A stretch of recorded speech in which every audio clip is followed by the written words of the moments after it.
എല്ലാവർക്കും വിനീത നമസ്കാരം.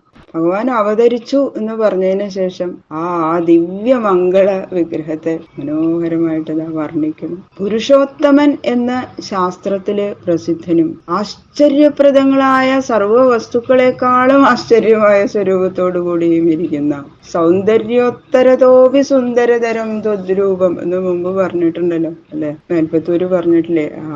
അതുപോലെ ആശ്ചര്യമായ സ്വരൂപത്തോടു കൂടിയിരിക്കുന്ന ആ ബാലകനെ വസുദേവൻ കണ്ടു. അവതരിച്ച സമയത്ത് തന്നെ ആ മാതാപിതാക്കന്മാരായ ദേവകി വസുദേവന്മാരെ അനുഗ്രഹിക്കാനുള്ള കരുണയോടുകൂടി സാക്ഷാൽ വൈകുണ്ഠവാസിയായിരിക്കുന്ന മഹാവിഷ്ണുവിനെ ശാസ്ത്രങ്ങളിലെ എങ്ങനെയൊക്കെയാണ് വർണ്ണിച്ചിരിക്കുന്നത് അതുപോലെയുള്ള രൂപം ധരിച്ചുകൊണ്ടാണ് അവർക്ക് മുമ്പില് ഭഗവാൻ പ്രത്യക്ഷമായത്. അതുകൊണ്ട് ആശ്ചര്യപ്രദമായിരുന്നു ആ സ്വരൂപം. കടാക്ഷമാത്രത്താൽ സകല സന്താപത്തെയും സംഹരിക്കത്തക്ക വിധം മനോഹരമായിരിക്കുന്ന താമരദളങ്ങൾ പോലെയുള്ള കണ്ണുകളും 4 കൈകളും അവയിൽ ഓരോന്നില് ശംഖം, ചക്രം, ഗദ, പത്മം എന്ന ശ്രേഷ്ഠങ്ങളായ ആയുധങ്ങളും മാറിടത്തിലെ ശ്രീവത്സം എന്നു പേരായ മാർഗും അതിമനോഹരമായിരിക്കുന്ന ആ കണ്ഠത്തിന്റെ സമ്പർക്കം കൊണ്ട് അധികം പ്രകാശിച്ചു കൊണ്ടിരിക്കുന്ന കൗസ്തുഭം എന്നു പേരായ രത്നപതക്കവും അരയിലെ സുന്ദരമായ മഞ്ഞപ്പട്ടും വെള്ളം നിറഞ്ഞിരിക്കുന്ന നീലമേഘം പോലെ മിനുസവും മർദ്ദവുമുള്ള നീല നിറവും വിലമതിക്കാൻ കഴിയാത്ത വൈഡൂര്യാദി രത്നങ്ങൾ പതിച്ചിട്ടുള്ള കിരീടത്തിൽ നിന്നും കുണ്ടലങ്ങളിൽ നിന്നും വ്യാപിക്കുന്ന കാന്തികളാൽ കലരപ്പെട്ട മനോഹരമായ തലമുടികൾ എന്നിവ കൊണ്ടു. ആ തലമുടിയിൽ അതിന്റെയൊക്കെ പ്രകാശം ഇങ്ങനെ നക്ഷത്രങ്ങൾ മിന്നണമാതിരി ഇങ്ങനെ മിന്നിക്കൊണ്ടിരിക്കുക. മുടി ആ രത്നങ്ങളിൽ നിന്ന് കിരീടത്തിൽ നിന്നൊക്കെ ഉള്ള പ്രകാശം കൊണ്ട് അത്യുത്കൃഷ്ടങ്ങളായ അരഞ്ഞാണ്, തോൾവള എന്നീ വക ആഭരണങ്ങൾ കൊണ്ടും അത്യന്തം ശോഭിച്ചുകൊണ്ടിരുന്ന ദിവ്യമംഗളമൂർത്തിയെ വസുദേവര് കണ്ടു. പിന്നെ അടുത്ത ശ്ലോകത്തില് വസുദേവര് സ്തുതിക്കണു ഭഗവാനെ. സവിസ്മയോൽപുല്ലവിലോചനോ ഹരിം സുതം വിലോക്യാനകദുന്ദുഭിസ്തദാ കൃഷ്ണാവതാരോത്സവ സംഭ്രമോസ്പൃശൻ മുദാ ദ്വിജേഭ്യോ ആയുധമാപ്ലുതോ ഗവാം.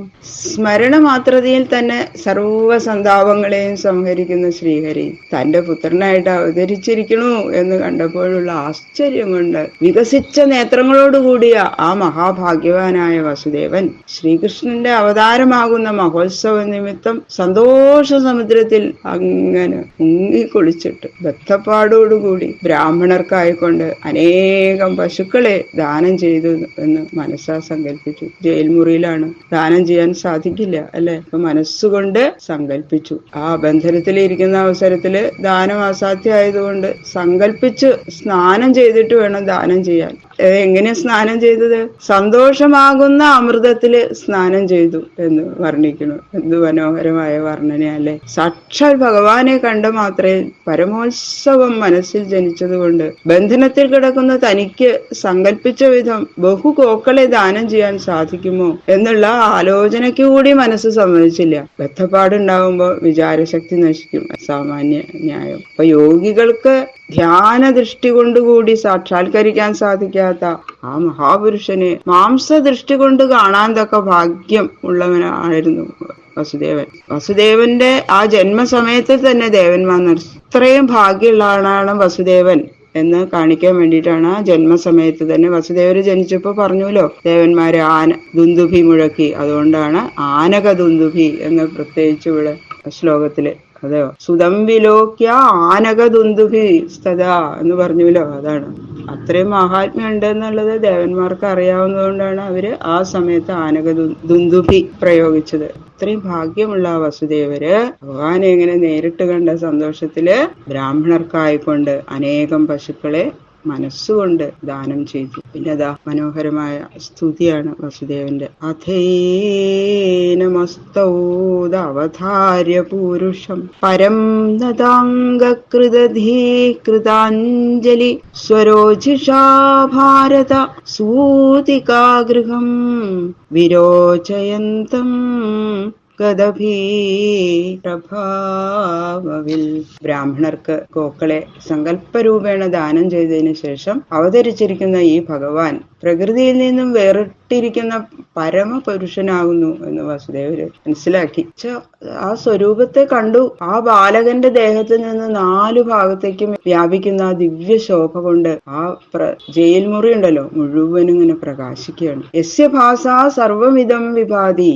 യാതൊരുവിന്റെ കാന്തിയാൽ ഈ ദൃശ്യമായ ജഗത്ത് മുഴുവനും പ്രകാശിക്കുന്നു എന്ന് ശ്രുതിയിൽ പറയുന്ന ആ സ്വയം പ്രകാശരൂപൻ ഭഗവാൻ തന്നെയാണെന്ന് വസുദേവർക്ക് മനസ്സിലായി. തന്റെ പുത്രനായിട്ട് അവതരിച്ചിരിക്കുന്നുവെങ്കിലും ബ്രഹ്മാദി ദേവന്മാരാൽ വന്ദിക്കപ്പെടാൻ യോഗ്യനായിരിക്കുന്ന പരമപുരുഷനാണെന്നറിഞ്ഞ ഉടനെ ഭക്തിയോടുകൂടി സാഷ്ടാംഗം നമസ്കരിച്ച ശേഷം സ്തുതിച്ചു. ശ്രീകൃഷ്ണന്റെ പ്രകാശത്തെ ഗർഭത്തിൽ നിന്ന് തന്നെ അറിഞ്ഞ് അതിൽ സന്തോഷിച്ചിരിക്കുന്ന അങ്ങയ്ക്ക് ഈ സ്തുതി കേൾക്കാൻ സന്തോഷമുണ്ടാകാതിരിക്കില്ല എന്നാണ് പരീക്ഷിത് മഹാരാജാവിനോട് ശ്രീ സുഖബ്രഹ്മർഷി പറയണത്.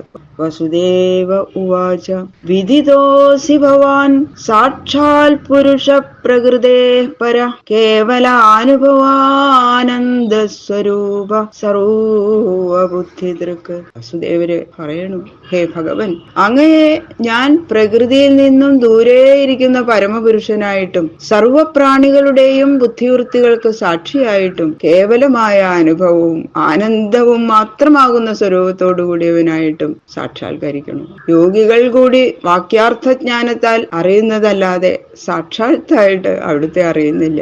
ഞാൻ ദൃഷ്ടികൾ കൊണ്ട് തന്നെ കണ്ടറിഞ്ഞു. കണ്ണിനു മുമ്പാകെ നിൽക്കുന്ന രൂപത്തെ കണ്ടറിയുന്നതിൽ എന്ത് ആശ്ചര്യം എന്ന് ചോദിക്കുന്നതാണ് എന്ന് സംശയിക്കേണ്ട. അറിവും ആനന്ദവുമാകുന്ന സ്വരൂപത്തോടു കൂടിയവൻ ദൃഷ്ടി കൊണ്ട് അറിയപ്പെടാൻ യോഗ്യനല്ല. സർവബുദ്ധിവൃത്തികളുടെ സാക്ഷിയെ ബുദ്ധി കൊണ്ടും അറിയാൻ കഴിയില്ല.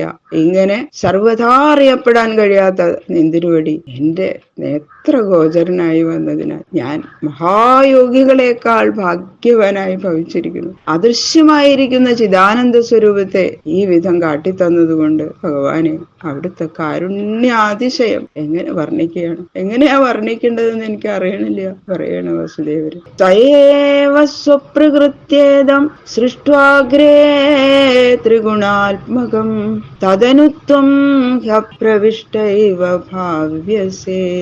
ഭഗവാനെ അവിടുന്ന് കേവല ആനന്ദ സ്വരൂപമായി തന്നെ ഇരിക്കുന്നവനാകുന്നു. ദേവകീ ജഠരത്തിൽ പ്രവേശിച്ചവനല്ല. ആദ്യം ലോകത്തെ എല്ലാം സൃഷ്ടിച്ച ശേഷം അതിനുള്ളിൽ പ്രവേശിച്ചിരിക്കുന്നവന് ദേവകീ ജഠര പ്രവേശത്തിൽ എന്താ ദോഷമുള്ളത്?